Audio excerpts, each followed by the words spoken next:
question that really begs an explanation on the whole mitzvah of Techeles. We know that the Techeles was nignaz. It disappeared. The last 1,500 years we don't have it. Whether or not nignaz means that it was nignaz until Mashiach comes, whether it means it was hidden for a tkufa and it's possible to find, we brought many mekayros to both sides.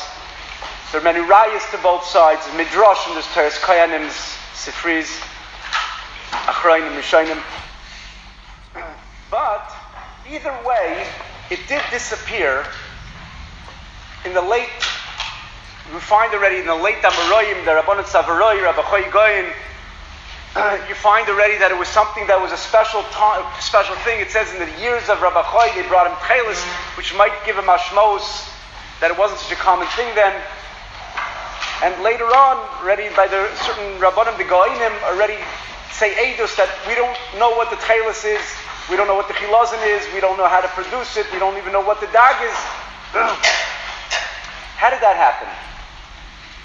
How do you have a mitzvah in the Torah that just suddenly, what happened from one year to the next, and it just suddenly disappeared and fell off the face of the earth?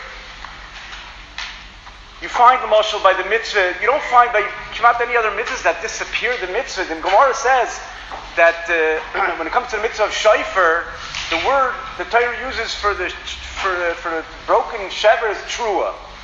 Blow trua. And the Gemara says in the time of Rabbi Vo, they didn't know whether the trua meant what we have today as our shvarim, whether it's what we have today as our trua, and he's misakin to do them all of them. And all the mefarshim, the Rishonim, they're all bothered. How did that happen? That all of a sudden they didn't know what the word trua meant, and what happened the year before? And what happened? Just ask people that remember.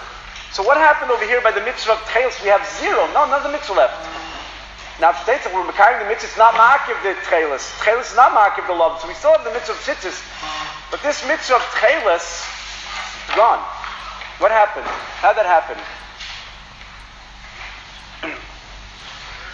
So, the supporters of the Murics have a very, very interesting shot, and historically, if you look at it from a historical perspective, it might shed light on how things happened.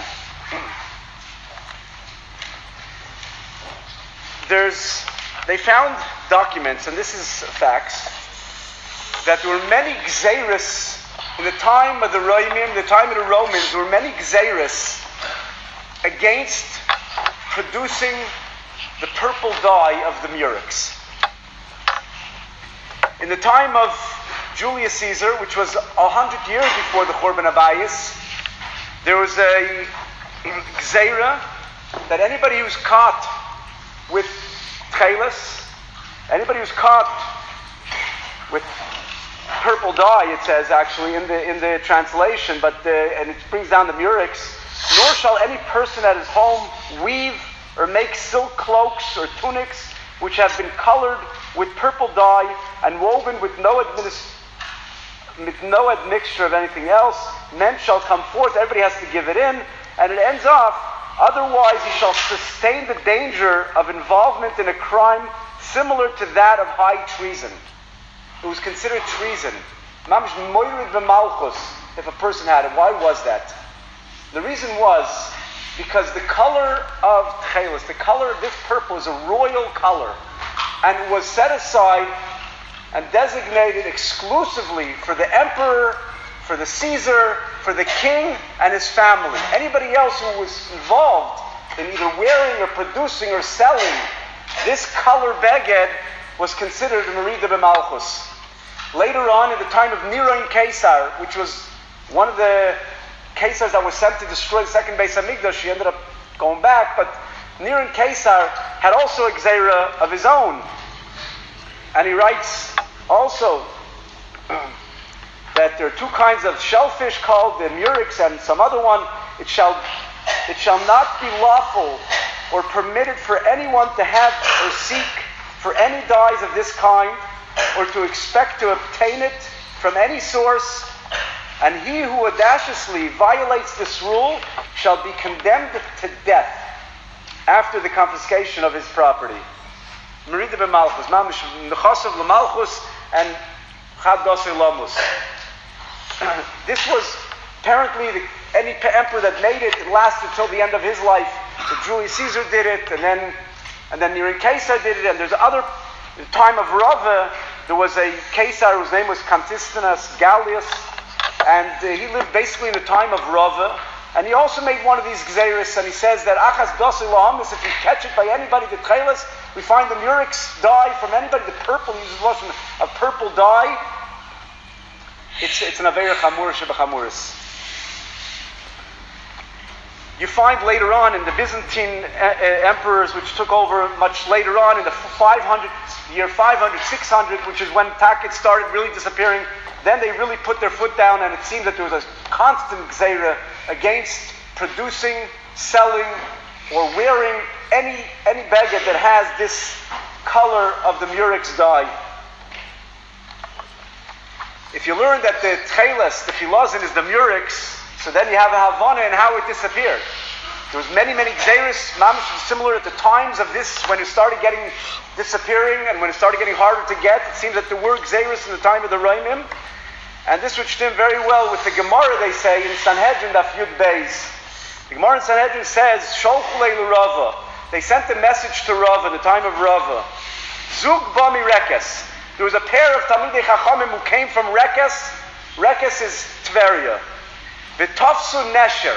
A group of soldiers that referred to in the Gemara as a Nesher got a hold of them. Uviyadam, and they found in these two Talmidei Chachamim in their hands, Uviyadam Dvarim Hanasim Beluz. Things that are produced in the city of Luz. Umay Ninu, says the Gemara, what are they? Techeiles. Techeiles, the Gemara at the end of the Saita says, was produced in Luz. Why was it produced in Luz? It's not clear. They definitely, the Gemara says that they took it out of the water, they trapped it, they fished it between Sulman and Tzura and Haifa.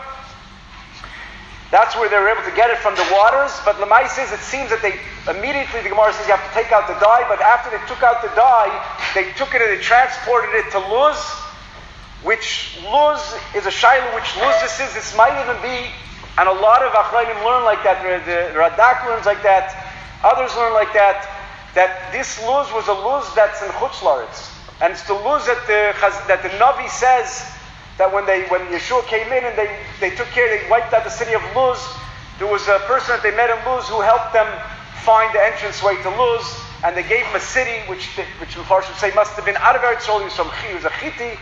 They sent him out of Eretz Yisrael. They gave him a city, and he stayed in that city, and his children and his grandchildren. And the Gemara says that same city has very interesting things about it. Nebuchadnezzar couldn't find the city of Luz when he wanted to destroy it, and Sancheriv couldn't find it. And the Malach HaMavis has no shlit over there, the Gemara says in Saita. Akopanim, for some reason, there's something miyuchid that they used to actually do the dyeing process in the city of Luz. And the Gemara says over here that they caught this zug, this Talmidei Chachamim, uviyadam dvarim anasim beluz umayniu techeiles. The Gemara ends off, v'schus harachamim uv'schusam yatzu b'shalom. V'schus harachamim and v'schus their own schusim, they were able to make it out in peace, and they were okay. In other words, techeiles in those times was like contraband. It was something which was osir, and if you were caught with it, it was very dangerous. That's what they want to say, Pshat, in that Gemara is. That Gemara means exactly that. There was a gzeira in those times, and they had to sneak it out from Tveria, and then they were bringing it to the other parts of Eretz Yisrael. And they came and they sent Rav in Bavel a message saying to them this story that happened.